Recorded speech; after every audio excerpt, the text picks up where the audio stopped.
ഇന്ത്യയിൽ ഏറ്റവും കൂടുതൽ ദൂരം സഞ്ചരിക്കുന്ന ട്രെയിൻ ഏത് എന്ന് അറിയാമോ? ഈ ട്രെയിൻ കേരളത്തിലൂടെ ആണ് കടന്നുപോകുന്നത്. ഡിബ്രൂഗഡ് കന്യാകുമാരി വിവേക് എക്സ്പ്രസ് ആണ് ഇന്ത്യയിലെ ഏറ്റവും ദൈർഘ്യമേറിയ ട്രെയിൻ. അസമിലെ കിഴക്കൻ അറ്റത്തുള്ള പ്രധാന നഗരമായ ഡിബ്രൂഗഡ് മുതൽ തമിഴ്നാട്ടിലെ ഇന്ത്യൻ ഉപഭൂഖണ്ഡത്തിന്റെ തെക്കേയറ്റത്ത് സ്ഥിതി ചെയ്യുന്ന കന്യാകുമാരി വരെ ആണ് ഇതിന്റെ സർവീസ്. 4218.6 കിലോമീറ്റർ ദൂരത്തിൽ ഇത് ഇന്ത്യയിലെ മാത്രമല്ല മുഴുവൻ ഏഷ്യൻ ഭൂഖണ്ഡത്തിലെ തന്നെ ഏറ്റവും ദൈർഘ്യമേറിയ സർവീസ് നടത്തുന്ന ട്രെയിനായി പരിഗണിക്കപ്പെടുന്നു.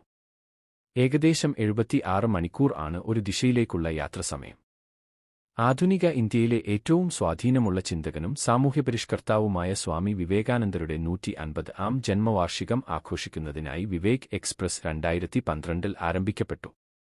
ഈ ട്രെയിൻ അസം, പശ്ചിമ ബംഗാൾ, ജാർഖണ്ഡ്, ബിഹാർ, ഉത്തർപ്രദേശ്, മധ്യപ്രദേശ്, തമിഴ്നാട്, കേരളം എന്നീ 8 സംസ്ഥാനങ്ങളിലൂടെ സഞ്ചരിക്കുന്നു. ഒരു ദിശയിലേക്കുള്ള യാത്രയിൽ 59 സ്റ്റേഷനുകളിൽ ഈ ട്രെയിൻ നിർത്തുന്നു. വൃത്തിയില്ലായ്മയിലും ഒന്നാമത് ആണ് ഈ ട്രെയിൻ എന്നും പരക്കെ പരാതി ഉണ്ട് കേട്ടോ. നിങ്ങളുടെ അഭിപ്രായം പറയൂ. വീഡിയോ ഇഷ്ടമായാൽ ചാനൽ സബ്സ്ക്രൈബ് ചെയ്യണേ.